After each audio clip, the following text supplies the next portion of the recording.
Drake Mercer knew that Tuesdays were always strange on Sailorith Station.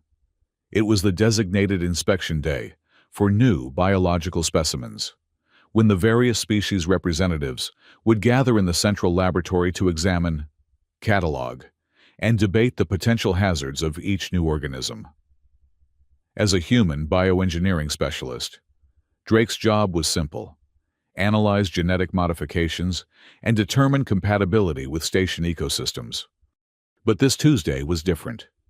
The Sailorith Lab's sterile white surfaces reflected the bluish glow of containment fields, creating an almost underwater effect as Drake moved between analysis stations.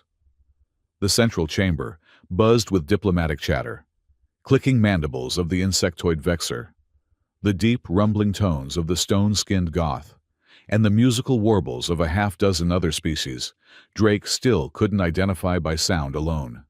Specimen 47B approved for Level 2 containment, Drake said, pressing his thumb against the scanner.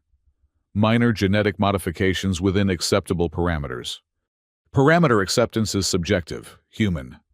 The voice, smooth like velvet stretched over steel, came from behind him. Drake turned to find himself face to face with a Falari. Specifically, a female Falari warrior diplomat. Her feline features set in a mask of professional assessment. She stood nearly 7 feet tall, covered in sleek golden fur with faint rosette patterns visible along her exposed arms. Her eyes were the unsettling amber of predatory cats, with vertical pupils that expanded slightly as she studied him. Drake recognized her immediately as Correa, the new Falari representative who had arrived on station last month. Her position was technically genetic preservation specialist, but everyone knew the Falari only sent warriors to represent their interests. Subjective to a point, Drake replied, gesturing toward the specimen, a modified strain of self-illuminating moss. Unless you think glowing plants pose a security threat to the station, everything poses potential threat. Her accent shaped human words precisely, if a bit over-enunciated. Your species especially has poor history of risk assessment. Drake resisted the urge to roll his eyes. This was standard fare from older species. Humans were galactic newcomers, and despite retreating from the Alliance 5 centuries ago, they still faced the patronizing attitudes of races that measured their civilizations in millennia rather than centuries. Actually, he said, sliding the sample into a sterile container, humans have excellent risk assessment. We just have a higher tolerance for acceptable risk. Correa made a sound deep in her throat, something between a growl and a rumble. And that's when Drake made his mistake. Didn't know you purr, he teased, tapping data into his tablet. Cute. The lab fell silent. Completely, utterly silent. Drake looked up from his work to find at least 20 pairs of alien eyes fixed on him. The Vexer representative's mandibles had stopped mid-click. A goth diplomat had frozen so completely he resembled a statue. Correa's pupils had contracted to needle-thin slits. Her ears, adorned with ceremonial golden cuffs, flattened against her skull. What did you say, human? Drake's internal warning system finally activated. Far too late. He'd clearly violated some cultural taboo. I apologize if I...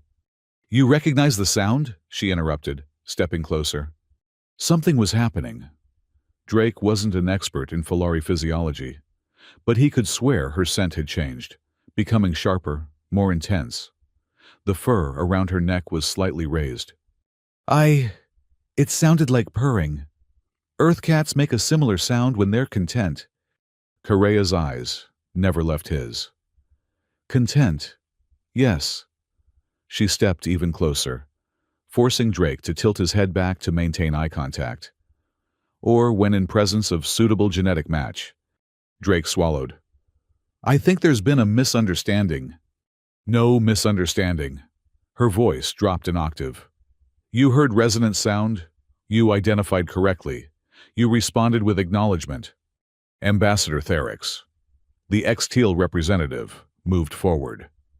The X-Teal were insectoid humanoids with iridescent carapaces and 4 arms, one of the dominant species in the Alliance and notorious manipulators of interspecies politics.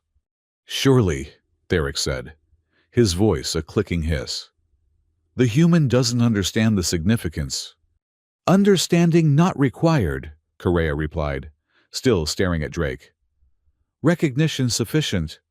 Drake felt the situation slipping dangerously out of control. "Recognition of what, exactly?" Correa's hand moved with startling speed. Drake felt the whisper-light touch of claws against his throat, not breaking skin, but definitely present. Then her palm pressed flat against his chest, directly over his heart. "I, Correa of Clan Suntail, first hunter of the 7th Pride, accept this recognition." Her voice had taken on a formal cadence. "This male has identified my biological invitation and responded with acceptance." "Wait," Drake protested. "I didn't—" "By right of Falari tradition and Station Multicultural Compact, Section 12, Paragraph 4, she continued. "I add Drake Mercer to my nesting roster." Drake's mouth fell open. The lab erupted into chaos, multiple species talking at once, diplomatic translators struggling to keep pace. Theric was gesturing wildly with all 4 arms, his carapace flashing stress patterns. "Nesting roster?" Drake finally managed to choke out. Correa's eyes narrowed, but for a fraction of a second. So brief, Drake almost thought he imagined it. He caught something that looked suspiciously like amusement in her gaze. "Yes, human. You are now potential mate." Drake stared back at the 7-foot feline warrior. "That's not possible." "Quite possible," interjected an older human, Dr. Eliza Hammond, the station's anthropological specialist. "The Falari Multicultural Treaty clearly states that cross-species nesting acknowledgements are binding if both parties demonstrate biological recognition." "But I didn't demonstrate anything," Drake protested. Dr. Hammond adjusted her glasses. "Actually, you identified her purr as a sign of contentment, which in Falari culture is tantamount to acknowledging a mating invitation." "This is madness," Drake said. "I can't be added to a nesting roster." "The alternative," Correa said smoothly, "is formal biological rejection, which requires ritual combat." Dr. Hammond winced. "I wouldn't recommend that option." Drake looked between the towering Falari warrior and the human anthropologist. "You can't be serious." But they were. Every face in the lab confirmed it. "Take time to process," Correa said, her voice oddly gentle now. "You have until moonset to decide, formal acceptance or ritual challenge." As she turned to leave, Drake caught that flicker in her eyes again. Calculation, not passion. Something deeper was happening, something beyond a cultural misunderstanding. "Station security should escort Specialist Mercer to temporary quarters in the Falari section," Theric said, his voice carrying the artificial pleasantness of a predator spotting wounded prey. "For his protection, of course. Human Falari interactions are so rare, and we wouldn't want any incidents." As 2 security officers approached, Drake realized he'd somehow become a piece in a game whose rules he didn't understand.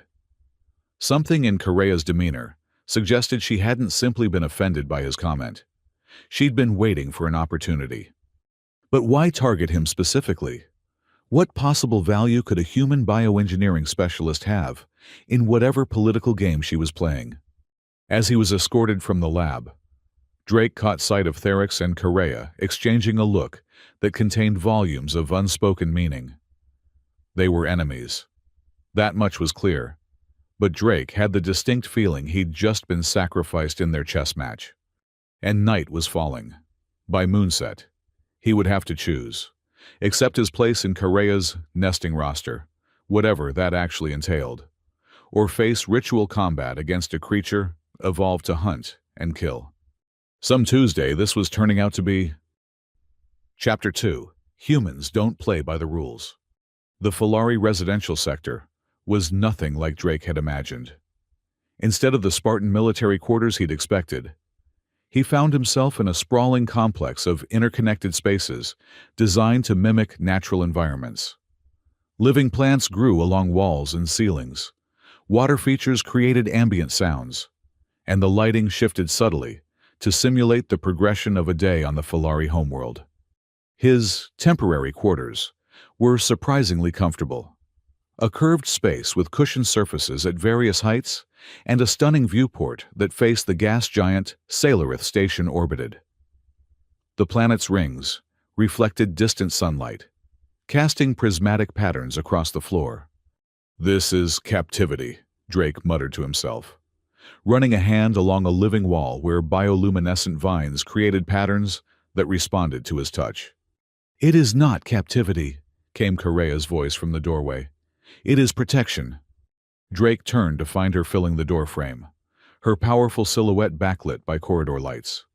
She'd changed from her formal diplomatic attire into what appeared to be more casual Falari clothing, still structured and utilitarian, but with fewer ceremonial elements. "Protection from what exactly?" Drake asked, crossing his arms. "The only danger I seem to be in is being forcibly added to an alien mating program." Correa's ear flicked, a gesture Drake was beginning to recognize as annoyance. "You understand nothing." "Then explain it to me," he challenged, "starting with why you deliberately trapped me in this ridiculous situation." She stepped into the room, allowing the door to close behind her. For a predatory species, Falari moved with remarkable silence, even in the confined space. Her footfalls made no sound on the floor. "You were not targeted specifically," she said, settling onto a curved seating platform. "Any human with biological knowledge would have served purpose." "That's not exactly comforting." "It was not meant to comfort." Drake studied her. In the softer lighting of the residential area, Correa looked less intimidating, still dangerous, certainly, but there was something in her posture that seemed almost tired. "What's the real game here?" he asked. "This can't actually be about mating. Our species aren't even remotely compatible." Correa's vertical pupils expanded slightly. "Compatibility is not requirement for nesting roster. Roster is potential, possibilities." "Okay, but why drag me into your possibilities? What do you want from me?" For a long moment, she was silent, her amber eyes assessing him with unnerving intensity. Drake had the distinct impression he was being weighed, measured against some criteria he couldn't begin to guess. "Falari are being systematically destroyed," she finally said. "Not through war, through biology." Drake frowned. "What do you mean?" "Our reproduction rates have fallen below replacement threshold. 3 generations ago, typical litter was 4 to 6 cubs. Now, most females lucky to birth one. Many births result in stillborn." The bioengineering specialist in Drake immediately perked up. "A fertility crisis. Have you identified the cause? Genetic drift? Environmental factors? Pathogen?" "Artificial tampering," Correa's voice hardened. "Targeted genetic assault." Drake blinked. "You're talking about biowarfare?" "Not warfare. Subjugation." She leaned forward. "Falari are warrior species. We provide 80% of combat forces for Alliance, despite being only 2% of population. Our genetic predisposition for combat makes us valuable, but dangerous." The pieces started clicking together in Drake's mind. Someone's neutralizing the threat you pose by attacking your reproductive capabilities. But who would have the technological capability? He stopped short as realization dawned. "The X-Teal." Correa's expression remained impassive, but a low rumble emanated from her chest. Not the purr from earlier, but something darker. "Ambassador Therix oversees health initiatives for Falari forces," she said. "Mandatory inoculations, genetic screening, reproductive health services, all seemingly beneficial. And all perfect vectors for introducing subtle genetic modifications," Drake finished. "Damn. But what can I do about it?" I'm just a mid-level specialist from a non-alliance species. Precisely why you are valuable. Correa's eyes gleamed. Humans withdrew from alliance centuries ago.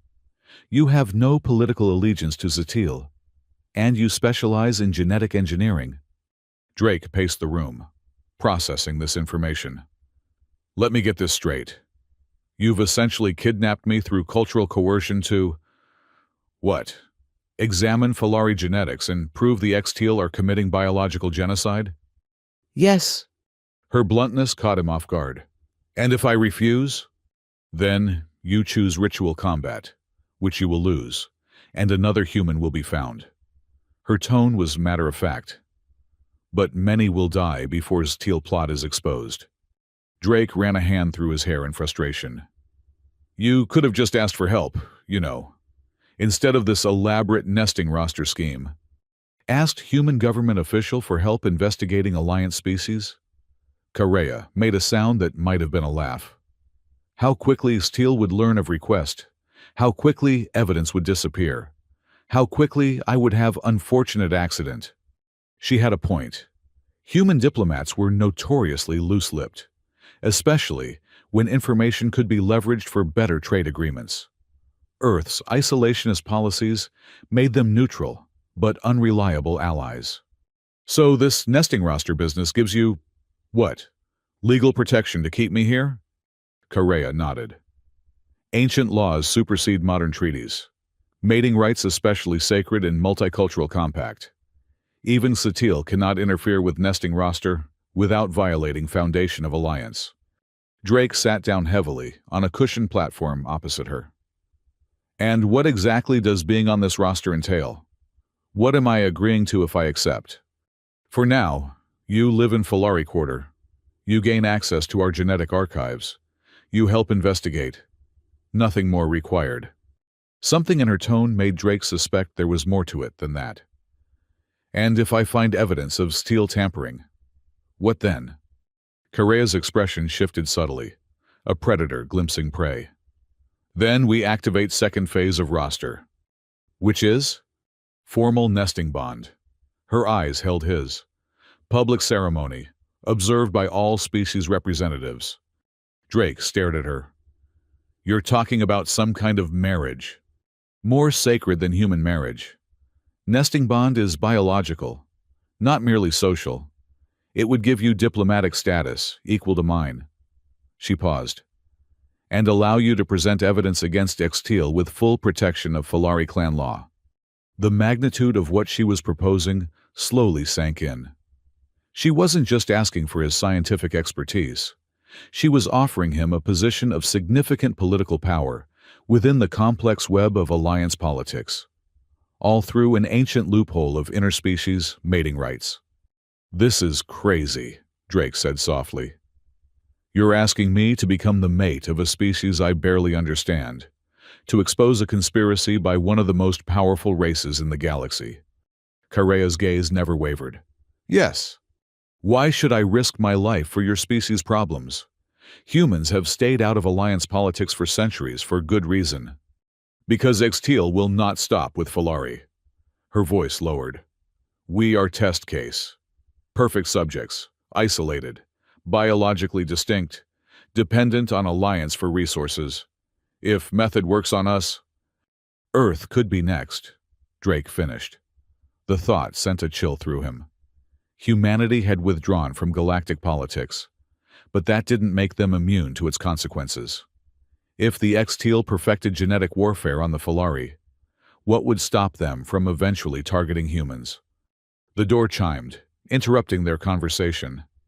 Correa moved to answer it, revealing a young Falari female carrying what appeared to be food. After the attendant left, Drake found himself facing a spread of unfamiliar foods, some clearly designed with human physiology in mind. Moonset approaches, Correa said, gesturing to the meal. Eat. Consider options.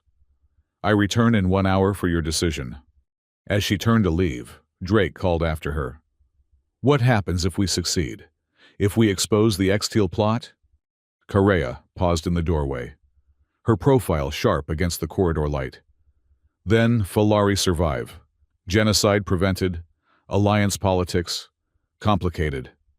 And us, this fake mating arrangement? Something flickered across her features. An emotion Drake couldn't identify. After evidence presented, nesting bond can be dissolved through mutual agreement. After she left, Drake sat alone with the meal and his thoughts. Everything in him screamed that this was a terrible idea. He was being manipulated, used as a pawn in an interspecies conflict that had nothing to do with him. And yet, genocide was genocide, regardless of the species. If the X-Teal were systematically destroying the Falari through biological warfare, didn't he have a moral obligation to help? And if Earth could be next? Drake looked out at the gas giants' rings, their crystalline beauty belying the harsh realities of survival in this corner of the galaxy. He had 1 hour to decide: walk away from a brewing interstellar conflict, or dive headfirst into a dangerous game of biological espionage with a 7-foot feline warrior as his pretend mate. Some choices in life were difficult because both options were bad. This one was difficult because both options were insane. Chapter 3. Growling beneath the sweet exterior. 3 days into his new role as a potential nesting partner, Drake found himself deep in the Falari genetic archives. The room was unlike any laboratory he'd worked in before, a spherical chamber with data displays projected onto curved surfaces, creating an immersive environment of genetic code, molecular structures, and population statistics. Display historical fertility rates by region, Drake instructed the system. Instantly, the sphere filled with colorful graphs showing a clear downward trend across all Falari populations. "The decline is too uniform," he muttered. "Natural fertility crises show geographic variations, resistant populations."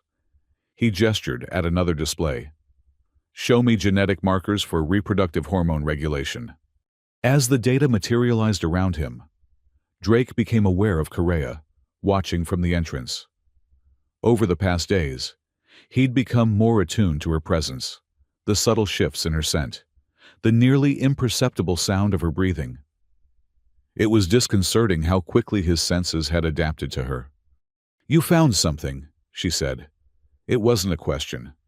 Drake nodded, highlighting a specific genetic sequence with a gesture. "This regulatory gene has been modified in every sample from the past 20 years. The changes are subtle, single nucleotide polymorphisms that would appear natural if you weren't specifically looking for them." Correa moved into the sphere, her tall form passing through holographic displays that rippled around her. "What does modification do?" "It creates a cascading effect in the embryonic development cycle," Drake explained. "Early-stage Falari embryos appear normal, but as they develop, the modified gene triggers apoptosis, programmed cell death, in about 70% of cases. And in survivors? Compromised fertility in the next generation." Drake pulled up another display. "It's elegant, in a horrifying way. The changes are cumulative, designed to create a gradual population collapse, rather than a sudden die-off that might trigger investigation." Correa's expression remained impassive, but Drake had begun to recognize the subtle tells of her emotional state, the slight flattening of her ears, the almost imperceptible bristling of the fur along her neck. "Can it be reversed?" she asked, her voice carefully controlled. "Theoretically, yes. But we need to identify the vector, how they're introducing these changes into the Falari population." Drake brought up a timeline. "The modifications began appearing shortly after the Treaty of Cavalis, when the X-Teal health initiatives were implemented. The mandatory inoculations," Correa said. "Every warrior receives them quarterly." Drake nodded grimly. "Perfect delivery system. Regular doses would ensure the modifications take hold, even in individuals with natural resistance." "We need sample of current inoculation," Correa said. "Next shipment arrives tomorrow for warrior cadre stationed on lower levels. Even with a sample, we'll need more evidence to prove Teal involvement." The genetic modifications alone aren't enough. They could claim it's a natural mutation or an unknown pathogen. Correa's eyes narrowed in thought. Records of original formula would provide comparison. Does the Filari Medical Authority keep copies of the inoculation specifications? No. Xatil insists on manufacturing secrecy for proprietary reasons. Her lip curled slightly, revealing the edge of a fang. But Ambassador Therix maintains private laboratory on station. All formulas likely stored there. Drake raised an eyebrow. You're suggesting we break into an X-Teal ambassador's private lab? That's not just dangerous. It's an interspecies incident waiting to happen. Not if we have legitimate reason for access. Correa's eyes gleamed with a predatory light. As part of nesting evaluation, potential mates are granted access to all medical facilities to ensure genetic compatibility. I doubt that includes the private laboratories of other species. It does when nesting partner works directly with that species on health initiatives. She held his gaze. Tomorrow, we formally announce nesting intention. As your potential mate, I request complete health assessment, including review of all substances I am regularly exposed to. Drake let out a low whistle. That's actually brilliant. But won't Therix see through it immediately? Of course. But he cannot refuse without violating ancient protocols. To do so would admit guilt before evidence is found. So we're accelerating the timeline, moving to the formal nesting bond stage already. Drake studied her. Are you sure that's wise? We barely have enough evidence to justify an investigation, let alone make accusations.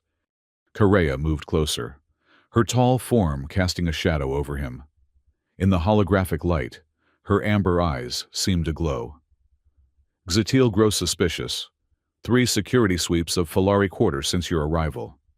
Therix has requested private audience with Station Council tomorrow. We cannot wait.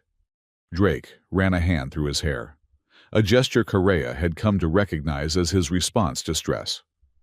All right, so we announce formal nesting intentions, request the health assessment, and hope we find something incriminating in Therix's lab.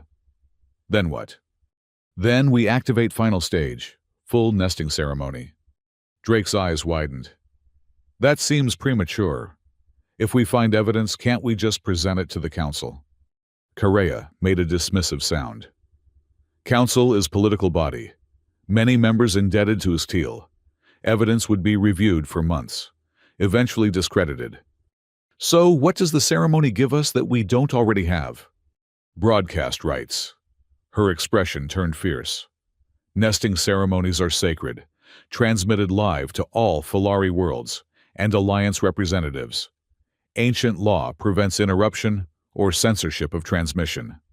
Understanding dawned on Drake. You want to present the evidence during the ceremony itself, with the entire Alliance watching. They couldn't suppress it. Precisely. Drake leaned against a console, processing the implications. That's going to make us targets. Correa. The X-Teal won't just let this go because they were embarrassed publicly. For the first time since he'd met her, something in Correa's demeanor softened. She placed a hand on his shoulder, a gesture that felt strangely intimate after days of careful distance between them. You have choice. Drake Mercer. You can withdraw from roster before formal announcement. Return to human quarters with diplomatic apology. The weight of her hand, the earnestness in her eyes. It struck Drake that this was perhaps the first completely honest interaction they'd had. No political maneuvering, no cultural coercion, just a simple acknowledgement of the danger they faced and his right to walk away. And leave you to face this alone? Drake shook his head. I may have been dragged into this unwillingly, but I've seen the evidence now. What they're doing to your people. It's unconscionable. This is not your fight. Maybe not originally, but it is now. Drake met her gaze steadily.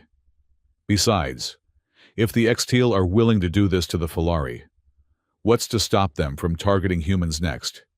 We might not be part of the Alliance, but we're still in their sphere of influence.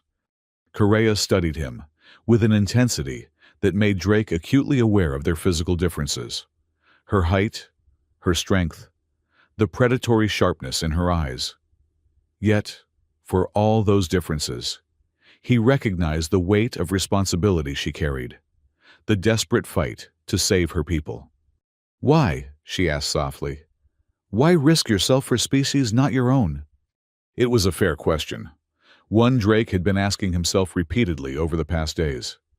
"Because it's the right thing to do," he said simply. "And because somewhere along the way, this became personal. I've spent my career understanding genetic code, the building blocks of life. What the X-Teal are doing, it's a perversion of science. It's using knowledge to destroy rather than create." Correa's hand remained on his shoulder, her touch lighter than he would have expected from such a powerful being.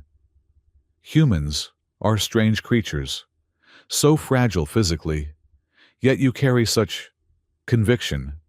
"We make up for our lack of claws with sheer stubbornness," Drake replied, with a slight smile. Without warning, Correa leaned down and pressed her forehead against his, a gesture he'd seen between Falari warriors, but never directed at an outsider. Her scent enveloped him, a complex mix of spice and musk that his human olfactory system could only partially process. "Then we proceed," she said, her voice a low rumble. "Tomorrow, we announce formal nesting intention." As she pulled away, Drake caught a glimpse of something in her eyes. Vulnerability, perhaps, or concern. It occurred to him that despite her warrior facade, Correa was risking everything on this plan. Her position, her future, possibly her life. "Correa," he said as she turned to leave. "What happens afterward if we succeed?" She paused, her silhouette framed in the doorway. "If we succeed, Falari begin long process of healing, and you return to your life." "That's simple." Her ear flicked, that small tell of emotion he'd come to recognize. "Nothing simple about saving species, Drake Mercer. But your obligation ends with evidence." After she left, Drake remained in the sphere of genetic data, surrounded by the evidence of a calculated genocide. Tomorrow, they would announce their intention to form a permanent bond, a political fiction designed to expose a horrific truth.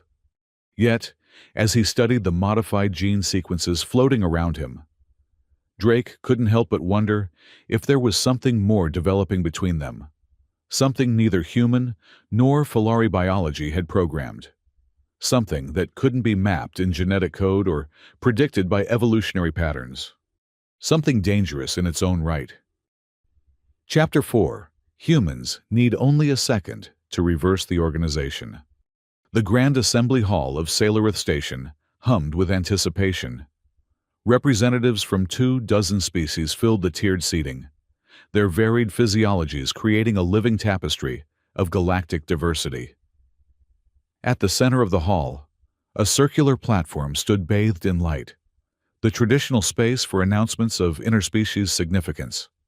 Drake adjusted the formal Falari attire Correa had provided for him, a structured garment of deep blue with gold accents that mimicked Falari clan markings. The material was lighter than it looked, allowing freedom of movement while presenting a dignified appearance. "Remember," Correa murmured beside him, "when announcement is made, Therix must acknowledge or risk grave insult to Falari delegation." Drake nodded slightly. "And when he acknowledges, I request the health assessment." "Yes. Ambassador must grant request immediately, or forfeit right to oversee Falari health initiatives." They had rehearsed the plan repeatedly over the past day, refining each step to minimize the chance of failure. After the announcement, they would have approximately 6 hours to complete the assessment and gather evidence before the formal nesting ceremony began. "What if he suspects?" Drake whispered as they approached the entrance to the hall. "He already suspects," Correa replied. "But cultural protocols bind even Satil. Ancestors were wise to embed mating rights so deeply in alliance founding documents." Before Drake could respond, the massive doors to the Grand Assembly swung open, and a melodic tone signaled the beginning of the session. Correa straightened to her full height, her ceremonial armor catching the light as she led them forward. The walk to the central platform seemed to take an eternity. Drake felt the weight of hundreds of alien gazes, some curious, some disapproving, some calculating. In the diplomatic section, he spotted Ambassador Therix, the X-Teal's iridescent carapace gleaming under the lights, all four arms arranged in a formal posture of attention. When they reached the platform, Correa raised her hand in the traditional Falari gesture of address. The hall fell silent. I, Correa of Clan Suntail, first hunter of the Seventh Pride, come before the assembly to announce formal nesting intention with Drake Mercer of Earth. A ripple of murmurs spread through the gathered representatives. Interspecies mating announcements were rare enough. One, involving a human, a species that had withdrawn from the Alliance centuries ago, was unprecedented. The station elder, an ancient Goth whose stone-like skin was etched with the marks of countless cycles, rose from his seat.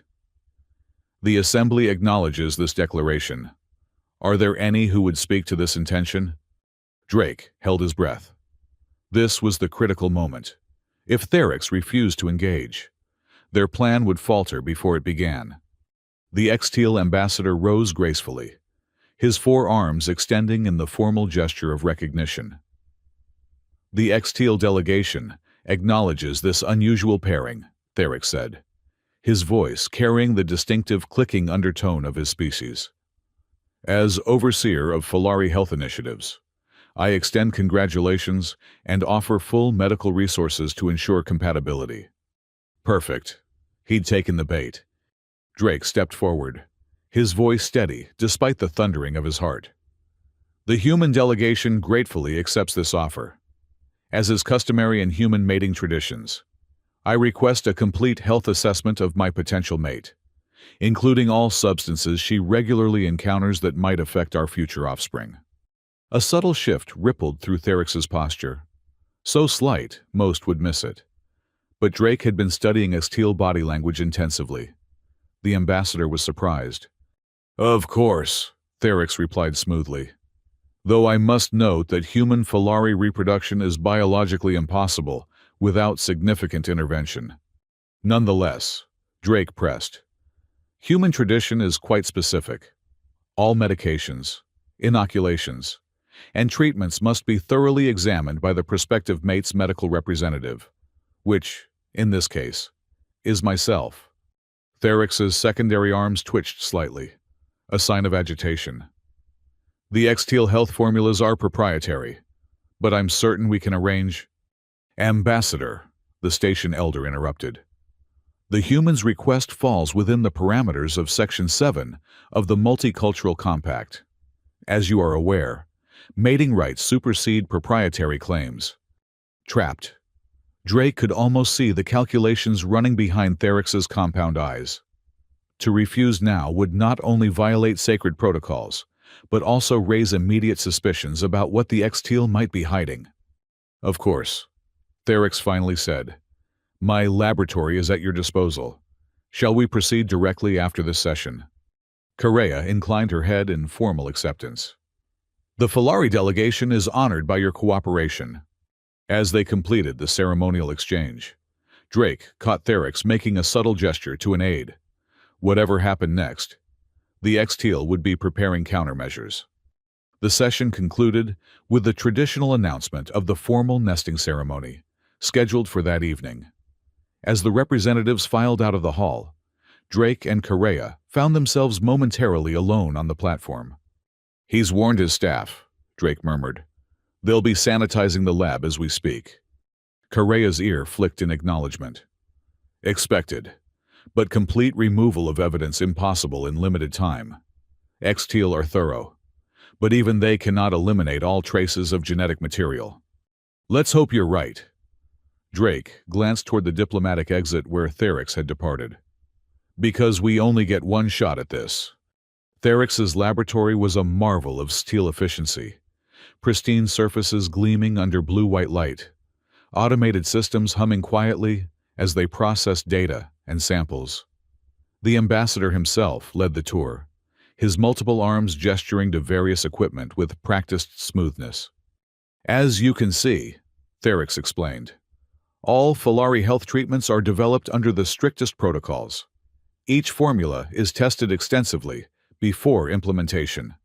Drake moved through the lab with professional interest, his trained eye noting the advanced genomic sequencers, protein synthesizers, and molecular assemblers. The X-Teal technology was at least a century ahead of human capabilities. Impressive facilities, Drake commented, stopping before a secure storage unit. Are the current inoculation formulas kept here? Of course. Therix gestured to a transparent containment field, where rows of luminescent vials glowed with a faint blue light. The latest batch, prepared for tomorrow's scheduled treatments. Correa moved to stand beside Drake, her posture formal but alert. As first hunter, I receive first inoculation of each batch. I would like my potential mate to examine the specific formula I receive. Therix's compound eyes gleamed. Certainly. He made a gesture with his upper right arm, and a mechanical arm extracted one vial from the containment field, placing it on an analysis platform. You may conduct whatever tests you deem necessary. Drake approached the platform, activating the analysis protocols with practiced movements. I'll need to compare this with the original formula specifications as well, to ensure consistency across batches. A moment of tension stretched between them before Therix nodded. The historical formulas are in the central database. You may access them through this terminal. As Drake began his analysis, he maintained a facade of scientific detachment, asking routine questions about storage conditions and stability factors. Meanwhile, he was carefully collecting and storing data, molecular structures, genetic markers, timestamps of modifications. This particular protein sequence, Drake said, highlighting a section of the molecular model. What function does it serve in the inoculation? A stabilizing agent, Therix replied smoothly. Filari physiology requires specific buffer compounds to prevent rejection. Interesting. Drake's fingers moved across the interface, comparing the current formula with its predecessors. The sequence has been modified 7 times in the past 20 years. Refinements, Therix said, his tone remaining neutral. Each adjustment improves efficacy. Of course, Drake agreed, continuing his analysis. For over 2 hours, they proceeded with the charade. Drake examining formulas, while secretly documenting the evidence of systematic genetic tampering. Therix providing plausible explanations for each refinement, and Correa observing with predatory patience. Finally, Drake straightened from the terminal. Everything appears to be in order. The formulas are remarkably sophisticated, a testament to X-Teal bioengineering expertise. Therix's carapace shifted in a pattern that indicated satisfaction. The X-Teal are committed to the health of all Alliance species. The Filari warriors are particularly valuable assets. Assets, Correa repeated, the word carrying a subtle edge. Valued allies, Therix amended smoothly. Now, I believe we have concluded the assessment. The nesting ceremony is scheduled for 3 hours from now, and there are traditional preparations required. Drake nodded, storing the final data set in his personal device. Yes, we've completed our examination. Thank you for your transparency, Ambassador. As they left the laboratory, Drake felt Therix's compound eyes tracking them, calculating, assessing, perhaps already planning countermeasures. The ambassador was too intelligent not to suspect their true purpose, but without knowing exactly what evidence they'd gathered, he couldn't act without revealing his hand. Once they were alone in a secure transport pod, Correa turned to Drake. You found it? Drake nodded grimly. Everything we need. The original formula contained no reproductive suppressants, The first modifications appeared exactly when you said, after the Treaty of Cavalis. Each subsequent refinement increased the potency of the suppressant effect. He displayed a molecular model on his device. This is the active compound. It's designed to target specific Filari reproductive genes and deactivate them over time. Correa's eyes narrowed as she studied the model. Can you prove Satil deliberately engineered this effect? They will claim accident or unintended side effect. Drake's expression hardened. That's the smoking gun. The compound is tagged with a signature sequence, a kind of molecular watermark that X-Teal bioengineers use to track their creations. It's their equivalent of a patent mark. They signed their work, Correa said, a low growl building in her throat. Arrogance, Drake replied. They never expected anyone to look this closely, or to recognize the significance of the marker. As the transport pod carried them toward the Filari quarters, they finalized their plan for the ceremony. The evidence was damning, but their window of opportunity would be narrow. Once they began the broadcast, the X-Teal would attempt to cut the transmission. They would have minutes, perhaps only seconds, to present their findings to the Alliance before Therix could intervene. If we succeed, Drake said quietly, the political fallout will be massive. The X-Teal could face expulsion from the Alliance. Correa's expression remained grim. If we fail, Filari face extinction. Worth the risk. As they prepared for the ceremony, Drake couldn't help but reflect on the strange path that had led him here. 3 days ago, he had been a mid-level bioengineering specialist with no stake in Alliance politics. Now he stood at the center of a potential interstellar incident, partnered with a Filari warrior in a dangerous game of biological espionage. And strangest of all, he found himself genuinely concerned for Correa, not just as an ally in their shared mission, but as something more, something undefined that transcended their biological differences and the political machinations that had brought them together. The formal nesting ceremony began at precisely the appointed hour. The Grand Assembly Hall had been transformed, the tiered seating rearranged to form a circular pattern around the central platform, which was now decorated with symbols representing both Filari and human traditions. Holographic displays showed the transmission reaching Filari worlds throughout the Alliance, where countless eyes watched the unprecedented ceremony. Drake and Correa stood at opposite ends of the hall, each escorted by representatives of their respective species. Drake wore ceremonial attire that combined Filari design with human elements, a symbolic joining of their cultures. Correa was resplendent in the traditional armor of a first hunter. Golden fur brushed to a luminous sheen, clan markings highlighted with ceremonial paint. Ambassador Therix presided as the senior Alliance representative, his formal carapace gleaming with embedded jewels that signified his rank. If he suspected their intentions, his demeanor revealed nothing, the perfect diplomat to the end.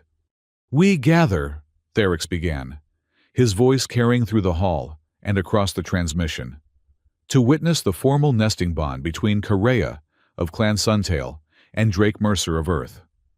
This union represents the enduring spirit of cooperation that defines the Alliance."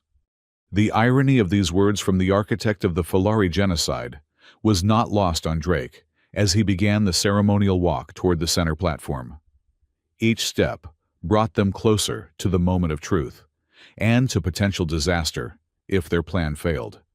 When Drake and Correa met at the center of the platform, they performed the traditional exchange of genetic markers, in this case, symbolic rather than literal, due to their biological incompatibility. Correa placed a small crystal vial containing a drop of her blood into Drake's palm. He reciprocated with a similar vial. "The exchange of essence," Therix intoned, "symbolizes the willingness to combine genetic futures for the benefit of both lineages." Now came the crucial moment. According to tradition, the nesting pair would now speak their intentions before the gathered witnesses. Correa spoke first, her voice strong and clear. "I, Correa, Accept this bond with full knowledge of its significance. Our joining represents more than two individuals. It represents the future of our peoples. She turned to Drake, a signal that it was his turn to speak, and to initiate their plan. Drake stepped forward, holding the crystal vial up so that it caught the light. I accept this bond with Kareya, he began formally, and with it, I accept the responsibility to protect the future of our joined lineages. He paused, his gaze sweeping across the assembled representatives. A future that has been systematically undermined through biological warfare against the Falari people. A shocked murmur rippled through the hall. Therix's carapace flashed warning patterns, but he could not interrupt without violating the sacred protocols of the ceremony. Drake activated his personal device, projecting the evidence they had gathered onto the hall's display systems. For 20 years, the X-Teal health initiatives have included a hidden component, a genetic modifier designed to gradually reduce Falari fertility to below replacement levels. The molecular structures appeared in the air around them, rotating slowly for all to see. This compound targets specific Falari reproductive genes, causing cumulative damage that manifests as reduced litter sizes, increased stillbirths, and eventually, complete infertility. Kareya stepped forward, her voice joining his. The evidence is irrefutable. Each formula carries the molecular signature of X-Teal bioengineering. She highlighted the watermark sequence. Their intention was not to help Falari, but to control us, to ensure that the warrior species of the Alliance would gradually diminish without suspicion. Chaos erupted in the hall. Representatives rose from their seats, voices raised in shock and anger. The transmission feeds showed similar reactions across Falari worlds. Therix moved with startling speed for his species, all four arms manipulating controls as he attempted to override the transmission. These accusations are preposterous. This is a violation of diplomatic. The nesting ceremony cannot be interrupted. The station elder's voice boomed through the hall. By ancient law, all words spoken during the ritual are protected. Drake continued, displaying the progression of the modifications over time. The genetic tampering began immediately after the Treaty of Kavalis, when Satil gained oversight of Falari health. Each subsequent refinement increased the potency of the fertility suppressants. On the display, the data was undeniable, a deliberate, calculated program of genetic manipulation designed to bring a proud warrior species to its knees without firing a single shot. But the X-Teal made one critical mistake, Drake said, his voice cutting through the growing tumult. They underestimated the Falari instinct for survival, and they underestimated the value of unexpected alliances. Kareya raised her hand, silencing the hall. As first hunter of the Seventh Pride, I invoke the right of biological defense. By the founding principles of the Alliance, I demand immediate cessation of all X-Teal oversight of Falari health and a full investigation into this attempted genocide. Therix's composure finally cracked. You have no proof these effects were intentional. Biological systems are complex, unforeseen interactions. The molecular watermark proves intent, Drake interrupted, enlarging the signature sequence. This is not an unforeseen interaction. It's a signed confession. Security forces had begun to move toward Therix, responding to the station elder's silent command. The X-Teal ambassador's carapace flashed patterns of rage and calculation as he assessed his options. With a sudden movement, he activated a device on his wrist. Biological defense protocols initiated, announced the station's automated system. Containment fields activated in sectors 7 through 12. He's trying to lock down the evidence, Drake realized aloud, and possibly destroy it. But Kareya had anticipated this move. With lightning speed, she threw a small device toward the ceiling, a Falari hunting probe that immediately interfaced with the station systems, projecting their evidence to every connected terminal on the station and transmitting backup copies to Falari worlds. Too late, Ambassador, Correa said, her voice carrying the deadly calm of a predator that had cornered its prey. The truth cannot be contained.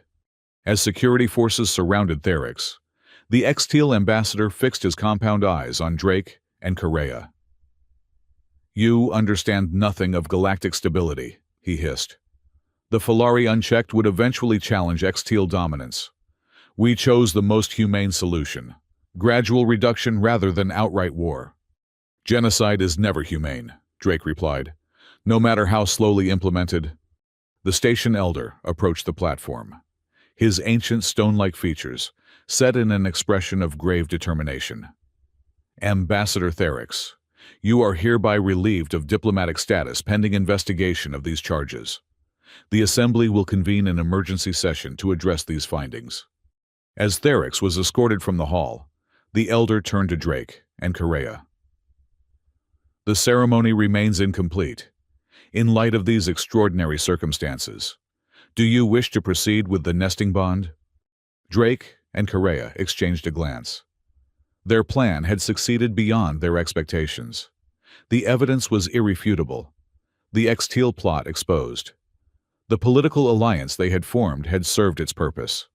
Yet in that moment of shared triumph, something passed between them, an unspoken recognition of a connection that had grown beyond political necessity. "The ceremony continues," Correa said, her amber eyes holding Drake's. And as they completed the ancient ritual, binding their futures together before representatives of 24 worlds, Drake realized that what had begun as a desperate gambit had become something neither of them had anticipated. A bond based not on biological compatibility or political advantage, but on shared purpose and mutual respect. A bond that, against all evolutionary logic, felt remarkably like home. Chapter 5. The nest is not just for laying eggs. 1 month after the ceremony that had shaken the foundations of the Alliance, Drake stood at the viewport in their shared quarters, watching the gas giant Sailorith rotate slowly beneath the station. The planet's rings caught the light of the distant sun, casting prismatic patterns across the floor, a sight that had become strangely comforting in its familiarity. Behind him, Correa entered the room, moving with the silent grace that still occasionally startled him. She had returned from the emergency assembly session, where the final reports on the X-Teal biological warfare program had been presented. "The vote was unanimous," she said, setting aside her formal diplomatic insignia. "All X-Teal representatives recalled pending complete investigation. Health oversight of all Alliance species transferred to Multicultural Medical Council." Drake turned from the viewport. "And the fertility crisis?" "Reversible, according to preliminary findings." Correa's expression softened slightly, a change so subtle most would miss it. But Drake had become fluent in the minute shifts of her features. "Your antidote compound shows promising results in initial trials. Conservative estimates suggest normal birth rates could resume within 2 generations. 2 generations, Drake echoed. Better than extinction, but still a long recovery ahead. "Falari are patient hunters." Correa moved to stand beside him at the viewport. "We endure." They stood in comfortable silence, watching the slow dance of the planet below. In the month since they had exposed the X-Teal plot, their relationship had evolved in ways neither had anticipated. The political necessity that had brought them together had given way to something more complex, a partnership based on mutual respect and a growing understanding that transcended their biological differences. "The diplomatic attaché from Earth arrives tomorrow," Drake said finally. "The first official human representative to the Alliance in over 3 centuries. Because of you," Correa noted. "Your actions have reopened possibilities for human Alliance cooperation." Drake shrugged slightly. "I was just in the right place at the wrong time." "You chose to help species not your own, at great personal risk." Correa's hand touched his shoulder lightly, a gesture that had become her way of expressing connection. Many would have walked away. Speaking of walking away, Drake turned to face her fully. The official dissolution of our nesting bond can be processed now that the crisis has passed. The station elder mentioned it would be a simple procedure, given the unusual circumstances. Correa's ears flicked, that tell of emotion he'd come to recognize so well. Is that what you wish? The question hung between them, laden with unspoken meaning. Their bond had been formed under false pretenses, a political maneuver designed to expose a conspiracy. By all logical standards, it should be dissolved now that its purpose had been fulfilled. And yet, what I wish, Drake said carefully, is to know what you want. Correa. This arrangement was your plan from the beginning, a means to an end. That end has been achieved. Correa's amber eyes held his with their customary intensity. Plans change. Circumstances evolve. She paused, seeming to search for the right words. Filari mate for practical reasons, genetic compatibility, clan alliances, territorial advantages. Emotion is secondary. That sounds familiar, Drake said with a slight smile. Humans spent most of our history doing the same, arranging marriages for political or economic gain, rather than personal choice. Yet you evolved beyond this practice. Mostly, we recognize that partnerships based on mutual respect and shared values tend to be more successful in the long term. Drake hesitated, then added, even partnerships that begin under unusual circumstances. Correa moved closer, her tall form casting a shadow over him. The station elder has received 17 formal protests regarding our bond. 12 species question its validity. 5 suggest it violates natural order. And what do you think? I think, she said, her voice dropping to a low rumble, that natural order is frequently overrated. Drake couldn't help but laugh, a sound that had become more common in their quarters over the past weeks. That's practically heresy coming from a first hunter. Perhaps. The corner of her mouth lifted in what he now recognized as a Filari smile. Or perhaps true strength comes from adaptation, not rigid adherence to past patterns. She reached out, tracing the line of his jaw with one finger, a surprisingly gentle touch from a being capable of taking down prey 3 times his size. The dissolution is available, Drake Mercer, but not mandatory. The implication was clear. What had begun as political expedience could continue as personal choice. If we maintain the bond, Drake said, it would be unprecedented. There would be complications, cultural misunderstandings, biological incompatibilities. All true. We would be constantly scrutinized, questioned, probably criticized by both our species. Also true. Drake studied her, this fierce, intelligent being from a world he had never seen, with a biology and cultural history vastly different from his own. By any rational measure, a continued partnership between them was impractical at best, impossible at worst. And yet, in the past month, he had found in Correa something he had never expected. A true equal, someone who challenged him intellectually while accepting him completely. There's something I need to tell you, he said, making a decision. Something I've never told anyone on this station. Correa waited, giving him the space to continue. I'm not exactly standard human stock. Drake moved to the environmental controls, adjusting the room's settings. As the temperature dropped significantly, he extended his hand toward the viewport. Before Correa's eyes, his skin began to change, taking on a slight blue tinge, the capillaries beneath restructuring themselves to process oxygen more efficiently in the colder environment. Adaptive bioengineering, he explained. I'm part of the final generation of the Minos project, an attempt to create humans who could adapt to extreme environments without technological assistance. Correa watched the transformation with interest, rather than shock or disgust. The project was abandoned after the Bioethics Treaty of 2257, Drake continued. Most of us were decommissioned. A few escaped. I've spent my life hiding what I am, using my knowledge of genetic engineering to maintain the appearance of a standard human. You are not natural human, Correa said, understanding dawning in her eyes. You are engineered human. Yes. A genetic experiment that was deemed too dangerous to continue. He allowed his hand to return to its normal appearance as he readjusted the environmental controls. So, you see, I don't really have a species either. Not fully. I've never belonged anywhere. Not really. Correa was silent for a long moment, processing this revelation. Then, to Drake's surprise, she began to make that rumbling sound deep in her throat, the purr that had started their entire adventure. What's amusing about this? He asked. Not amusement. Appreciation. She stepped closer, placing her palm against his chest, as she had that first day in the lab. But this time, the gesture carried different meaning. You understand now why I recognized you from beginning. Why I chose you specifically. You knew? Drake asked, stunned. Suspected. Falari sensed genetic patterns others miss. You smell different from standard humans. Her eyes held his.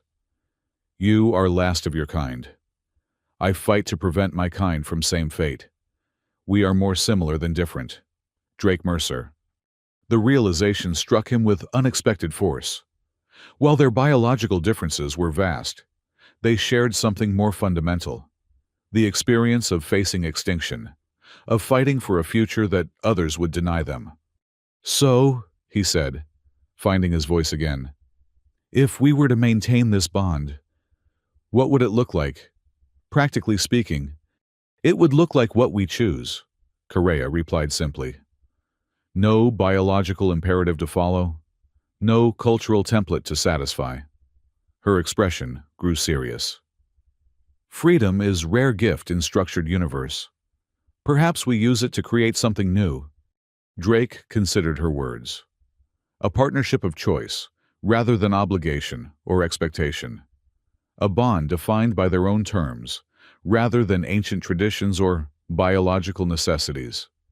I believe humans have a phrase for this approach, he said. Making it up as we go along. Acceptable method, Correa agreed, that subtle Falari smile returning. Outside the viewport, the rings of Sailorith continued their eternal dance around the gas giant. A reminder that even the most complex systems could find stable patterns if given enough time and space to evolve. Drake reached out, taking Correa's hand in his, a gesture that bridged their physical differences while acknowledging their shared purpose. I think I'd like to stay in the nesting roster a while longer. Good, Correa said, her purr deepening to a frequency he could feel rather than hear. Nest is not just for laying eggs. Nest is place of belonging. As their fingers intertwined, 5 human digits against 4 Falari ones, Drake reflected on the strange journey that had brought them together. What had begun with a cultural misunderstanding had evolved into something neither of their species had anticipated, a home defined not by biology or tradition, but by mutual choice. Perhaps that was the most important evolutionary adaptation of all, the ability to recognize that family, like the universe itself, came in forms limited only by imagination. A nest, after all, was whatever you built together,